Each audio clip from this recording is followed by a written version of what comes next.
Imagine estar sentado em uma sala silenciosa. À sua frente, um painel com dezenas de botões. Cada um deles representa um nível diferente de choque elétrico. 15 volts, 30 volts, 45 volts. A cada erro de uma pessoa na sala ao lado, você precisa pressionar um novo botão. No início, parece apenas desconfortável. Mas conforme os níveis aumentam, os gritos também aumentam. Dor, súplica, desespero. Em determinado momento, a voz do outro lado implora para que você pare. Mas o pesquisador, atrás de você, diz calmamente: continue. E então surge a pergunta que mudaria a psicologia para sempre. Você obedeceria? O experimento de Milgram não nasceu por curiosidade aleatória. Ele surgiu de uma ferida histórica profunda. Após a Segunda Guerra Mundial, o mundo tentava compreender algo aparentemente incompreensível. Como milhares de pessoas comuns participaram de atrocidades em massa? Nos julgamentos pós-guerra, muitos acusados davam a mesma justificativa: eu apenas seguia ordens. Essa frase ecoava com uma frequência perturbadora. Ela sugeria que a crueldade não havia sido motivada apenas por ideologia, mas por obediência. Foi então que um psicólogo decidiu investigar até onde essa obediência poderia chegar. O experimento buscava responder uma pergunta central: pessoas comuns seriam capazes de ferir alguém gravemente apenas porque uma autoridade mandou? Sem coerção física, sem ameaça direta, apenas pela influência psicológica da autoridade. A hipótese inicial era otimista. A maioria dos especialistas acreditava que poucos participantes ultrapassariam níveis moderados de choque. Afinal, a moral humana deveria impor limites. Mas o que aconteceu superou qualquer expectativa. Voluntários foram recrutados sob a promessa de participar de um estudo sobre memória e aprendizagem. Ao chegar, encontravam duas outras figuras: um pesquisador, vestindo jaleco branco, e outro participante, que na verdade era ator. Papéis eram sorteados, professor e aluno. Mas o sorteio era manipulado. O voluntário sempre se tornava o professor. O aluno era preso a uma cadeira com eletrodos. O professor era conduzido a uma sala separada. À sua frente, um painel com 30 alavancas, cada uma marcada com níveis crescentes de voltagem. As últimas incluíam avisos como choque severo, perigo extremo, XXX. O professor deveria aplicar um choque a cada erro do aluno e aumentar a intensidade progressivamente. Nos níveis iniciais, os participantes não demonstravam grande desconforto. 15 volts parecia ainda ofensivo. Mas conforme a voltagem subia, o aluno começava a reagir. Primeiro, pequenos gemidos. Depois, gritos de dor. Em níveis mais altos, pedidos desesperados para interromper o experimento. E então, vinha a frase que mudava tudo: eu tenho problemas cardíacos, por favor, pare. Sempre que o participante hesitava, o pesquisador dizia apenas: o experimento exige que você continue. Se ainda resistisse, é essencial que você prossiga. Sem ameaças. Sem coerção física. Apenas autoridade, calma, científica, legitimada pelo ambiente. A cada nova alavanca, o conflito interno aumentava. Suor. Respiração irregular. Risos nervosos. Alguns participantes verbalizavam desconforto extremo, mas ainda assim, continuavam pressionando os botões, porque interromper significaria desafiar a autoridade presente. Em determinado ponto, os gritos cessavam. O aluno parava de responder. O pesquisador instruía: a ausência de resposta deve ser considerada erro. Continue. Ou seja, Mesmo sem saber se a pessoa estava consciente, o participante deveria aplicar novos choques. O resultado final foi devastador para a compreensão otimista da moral humana. Uma porcentagem esmagadora dos participantes foi até o nível máximo de choque. Mesmo desconfortáveis, mesmo angustiados, mesmo acreditando estar ferindo gravemente alguém, eles continuaram, porque uma autoridade pediu. O experimento revelou algo profundamente inquietante. A obediência à autoridade pode sobrepor-se à consciência moral individual. Não porque as pessoas desejam ferir, mas porque transferem responsabilidade para quem ordena. Não fui eu. Eu só segui instruções. Essa dissociação psicológica permite que atos extremos sejam executados, sem colapso moral imediato.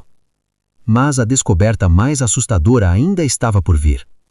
Porque Milgram começou a modificar variáveis do experimento. E se a autoridade estivesse mais distante? E se o aluno estivesse na mesma sala?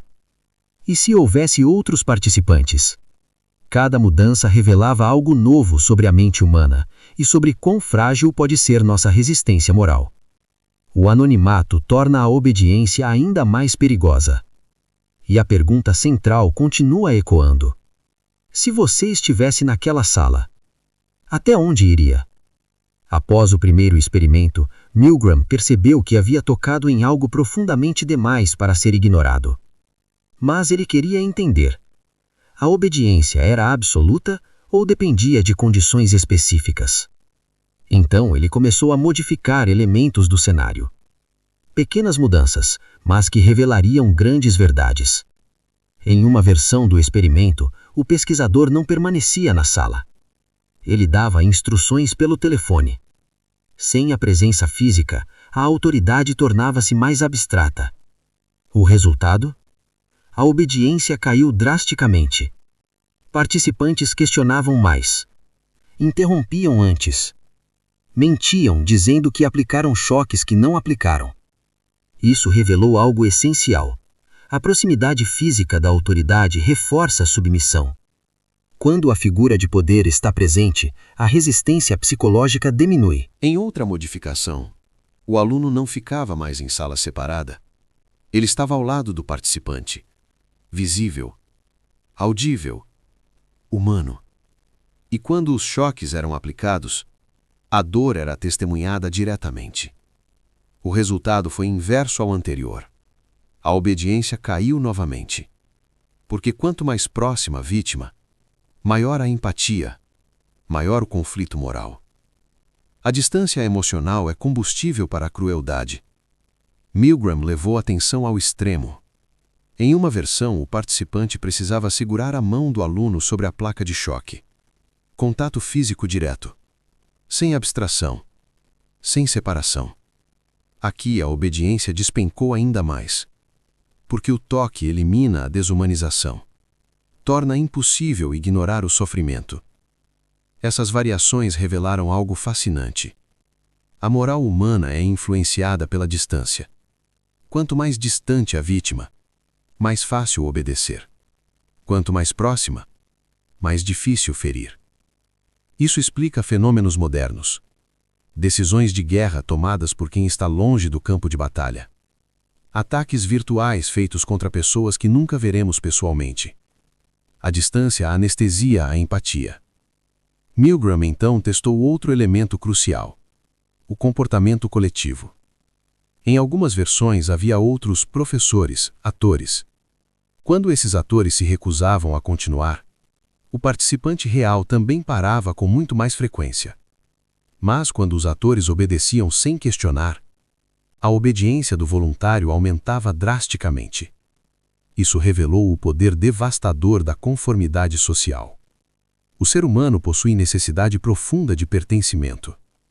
Ir contra o grupo gera desconforto psicológico intenso. Então, mesmo quando algo parece errado, a tendência é alinhar comportamento ao coletivo. Não por maldade, mas por adaptação social. Outro fenômeno observado foi a diluição da responsabilidade. Quando apenas uma pessoa aplicava os choques, o peso moral era maior. Mas quando tarefas eram divididas, a culpa parecia menor. Por exemplo, um participante lia perguntas. Outro aplicava choques. Nesse cenário, a obediência aumentava, porque ninguém se via como o único responsável pelo sofrimento. Após o experimento, muitos participantes foram entrevistados. Perguntas diretas. Por que você continuou? As respostas revelaram um padrão psicológico poderoso. Eu confiei no pesquisador. Se era experimento, devia ser seguro. Ele assumiu a responsabilidade. A mente buscava narrativas para proteger a autoimagem moral. Ninguém queria se ver como cruel. Então reinterpretavam seus atos. Talvez a descoberta mais importante de Milgram seja que os participantes não demonstravam prazer. Eles estavam angustiados, nervosos. Alguns tremiam. Riam de forma descontrolada por tensão. Ou seja, eles não eram monstros. E justamente por isso o resultado é tão perturbador. Porque revelou que crueldade pode emergir mesmo sem desejo de ferir. Muitos participantes verbalizavam dilemas. Eu não acho certo continuar. Ele está sofrendo. Isso parece perigoso. Mas ainda assim, prosseguiam. Isso mostra que consciência moral e comportamento podem divergir. Sentir que algo é errado não garante que iremos parar. O laboratório tinha papel fundamental. Ambiente científico. Equipamentos técnicos. Pesquisador de jaleco. Tudo transmitia legitimidade. Isso criava a percepção de que a responsabilidade estava institucionalmente validada. Quando um sistema legitima ações, a resistência individual diminui. Milgram não estudou apenas laboratório. Ele revelou mecanismos presentes em múltiplos contextos. Ambientes militares, corporações hierárquicas, sistemas burocráticos, plataformas digitais. Sempre que há autoridade, mais legitimidade, mais distância da vítima, a obediência tende a aumentar. Mas a pergunta mais profunda ainda permanecia sem resposta. Se pessoas comuns obedecem, se a distância reduz empatia, se o grupo molda decisões, então até onde vai nossa responsabilidade individual? Somos culpados quando obedecemos? Ou apenas peças de sistemas maiores? Talvez a pergunta nunca tenha sido sobre choques elétricos, mas sobre quem nos tornamos quando alguém nos diz para continuar. Após o término dos experimentos, restou uma pergunta que transcendia a psicologia. Se uma pessoa comete um ato cruel obedecendo ordens, ela é culpada? Ou a culpa pertence à autoridade que ordenou? Essa pergunta não era nova. Ela ecoava julgamentos históricos, conflitos militares e sistemas autoritários inteiros. Milgram não investigava apenas indivíduos, mas a estrutura da responsabilidade moral humana. Os participantes frequentemente afirmavam: eu não me sentia responsável. Essa frase é psicologicamente poderosa, porque revela um mecanismo mental de autoproteção. Quando obedecemos a uma autoridade legítima, transferimos a ela o peso moral da decisão. Passamos de agentes para instrumentos.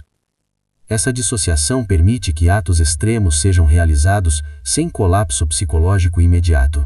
Milgram descreveu esse estado mental como estado de agente. Nesse estado, a pessoa deixa de agir segundo valores próprios e passa a executar ordens de uma estrutura hierárquica. Ela não pergunta, isso é certo? Pergunta apenas, estou cumprindo corretamente? É a substituição da moral individual pela eficiência funcional. Décadas antes, uma filósofa já havia observado algo semelhante ao estudar julgamentos históricos. Ela percebeu que muitos responsáveis por atrocidades não eram sádicos extremos, mas burocratas obedientes. Pessoas que organizavam, registravam, transportavam, sem necessariamente nutrir ódio pessoal. O mal não aparecia como fúria, mas como rotina administrativa. Isso ficou conhecido como a banalidade do mal. Milgram demonstrou que não é necessário ideologia extrema para produzir violência.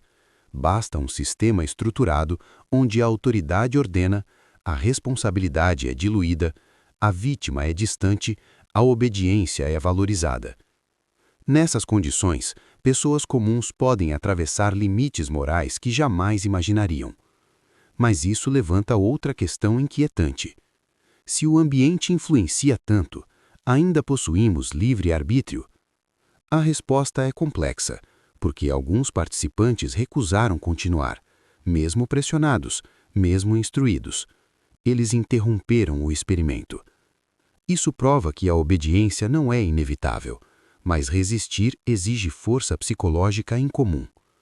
Os que paravam relatavam desconforto intenso, ansiedade, culpa por desafiar o pesquisador. Ou seja, desobedecer também gera sofrimento, porque rompe normas sociais profundamente enraizadas. A obediência é recompensada socialmente. A desobediência gera tensão. Os mecanismos observados por Milgram continuam presentes hoje em múltiplas estruturas. Ambientes corporativos onde funcionários executam decisões que consideram injustas. Sistemas militares, onde ordens são seguidas sem questionamento.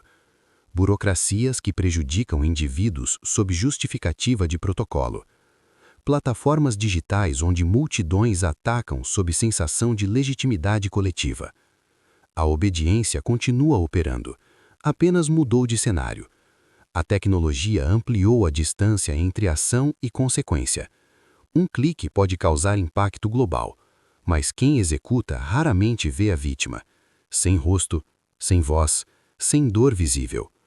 A distância moral reduz empatia, assim como no experimento. Milgram descobriu que a consciência humana não é uma barreira fixa. Ela é influenciada por autoridade, contexto, grupo, distância emocional. Isso não significa que somos inevitavelmente cruéis, mas significa que precisamos de vigilância moral ativa para não nos tornarmos instrumentos de sistemas injustos. Se você estivesse naquela sala, com uma autoridade legítima pedindo que continuasse, você teria parado? Essa pergunta é desconfortável, porque ninguém gosta de duvidar da própria moralidade. Mas é exatamente esse desconforto que torna o experimento tão poderoso. Ele não revela monstros, revela potenciais humanos. O experimento de Milgram não foi apenas um estudo sobre obediência, foi um espelho psicológico. Ele mostrou que a linha entre o bem e o mal não está apenas em ideologias extremas, mas em decisões cotidianas sob influência de autoridade.